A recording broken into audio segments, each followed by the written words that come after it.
Hello Velas, ketemu lagi denganku Pandu yang akan membahas sebuah materi pembelajaran dalam mata kuliah Filsafat Pendidikan.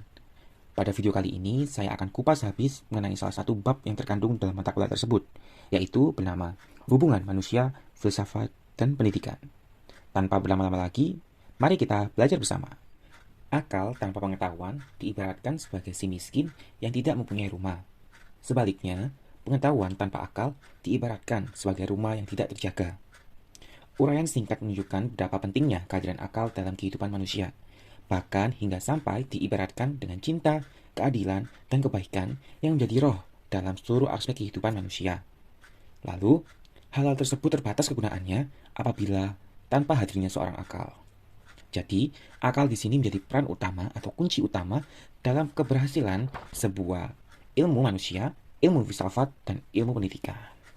Nah, tidak sampai di situ saja, terdapat juga beberapa tokoh yang turut memberikan saran atau aspirasinya mengenai manusia, filsafat, dan pendidikan. Tokoh pertama yaitu Plato. Pada dasarnya, Plato mengakui bahwa manusia mempunyai unsur jiwa dan raga, namun jiwa dan raga tidak diciptakan secara bersamaan. Jiwa telah ada jauh sebelum manusia muncul ke dunia saat bersatunya jiwa dan raga. Karena itu, Plato berpendapat bahwa secara esensial manusia adalah jiwa itu sendiri.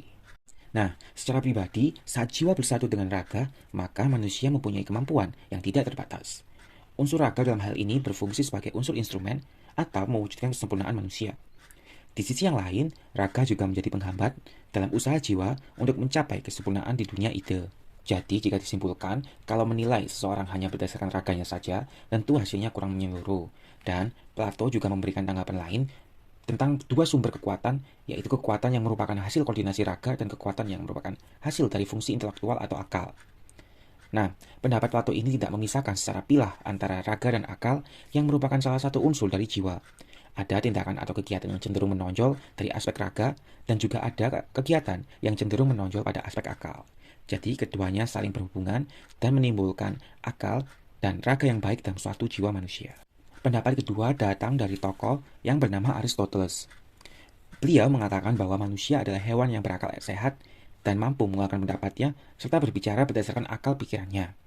Manusia adalah hewan yang berpolitik atau hewan yang berfamili dan bermasyarakat serta juga mempunyai kampung halaman dan negara.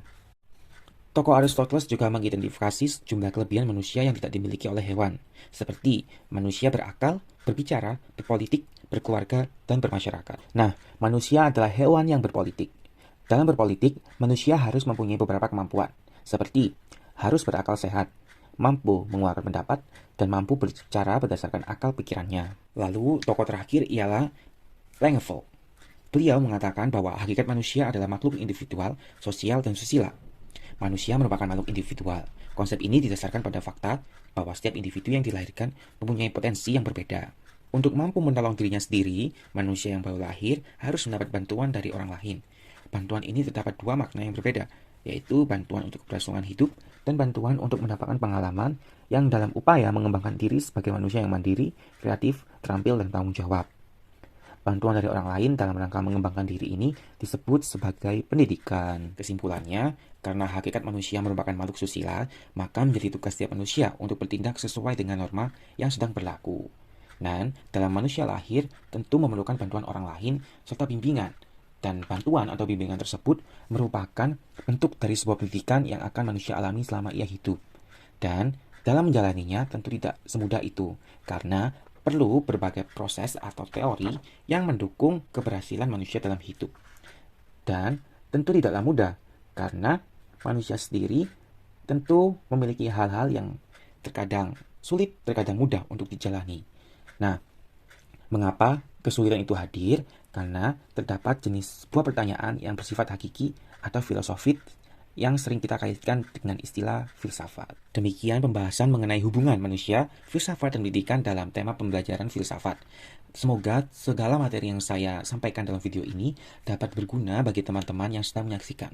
Semoga juga segala ilmu yang telah dipaparkan dari tokoh-tokoh ternama juga dapat diresapi dengan baik dan dipelajari dengan baik dalam kehidupan sehari-hari.